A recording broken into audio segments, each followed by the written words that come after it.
आज मैं आपको ऐसे प्राणी के बारे में अवगत कराने जा रहा हूँ जो सामने गुंबद दिख रहा है। वह गुंबद के अंदर में अपना घर बनाकर रहती है। अगर इस प्राणी की बात करें तो इसके पास शिकार को मारने और अपनी सुरक्षा के लिए खतरनाक हथियार होता है, जिसमें 5% जहर होता है। माना जाता है कि जापान में हर साल इसके कारण 30 से 50 लोगों की मौत होती है। आगे हम इस प्राणी के बारे में महत्वपूर्ण जानकारी आपके सामने रखेंगे। पहले हम इस गुंबद के अंदर जाकर उनके घरों की बनावट को देखते हैं, जिसे देखकर आप आश्चर्यचकित हो जाएंगे।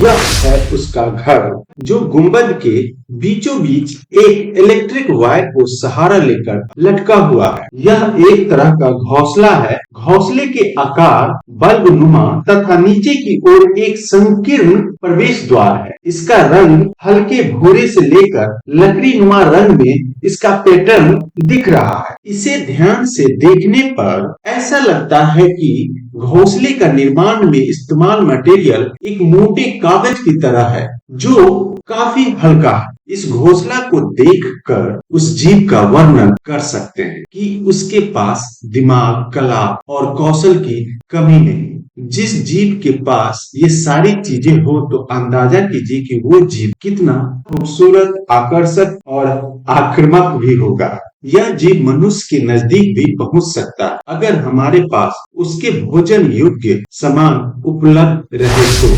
इस जीव के पास हथियार के तौर पर डंक होता है, जिनका इस्तेमाल शिकार को मारने और घोंसलों की रक्षा के लिए किया जाता है। इसके डंक इंसानों के लिए ज्यादा दर्दनाक होता है। इसके डंक के जहर में 5% एसिटाइल कोलाइन होता है और यह बार बार डंक मार सकता है। दरअसल यह एक मध्यम आकार का हॉर्नेट ततैया है। यह उत्तरी पूर्वी और उत्तर पूर्वी भारत में पाए जाने वाली सबसे आम प्रजातियों में से एक है।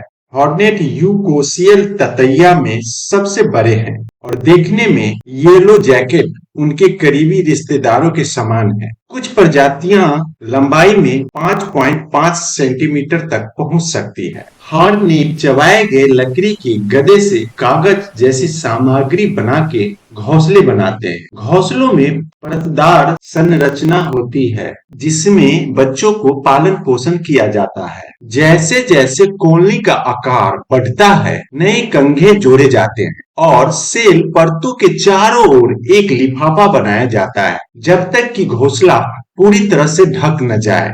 सिवाय एक प्रवेश छेद के, पूर्ण अंधेरे में कोशिकाओं का निर्माण करने के लिए वे स्पष्ट रूप से उनकी सहायता के लिए गुरुत्वाकर्षण का उपयोग करते हैं। प्रत्येक कोशिका में एक अंडा दिया जाता है। प्रारंभिक अवस्था में पतली नली ही गुहा होती है तथा रानी मधुमक्खी पीछे के गोल भाग में होती है। जब तक पतली नली मौजूद है, तब तक एकमात्र वयस्क मधुमक्खी रानी मधुमक्खी ही मौजूद रहती है। जब श्रमिक मधुमक्खियां वयस्क हो जाती है, तो वे उल्टे बोतल के आकार के घोंसले की पतली नली को काटकर उसे गेंद का आकार दे देती है।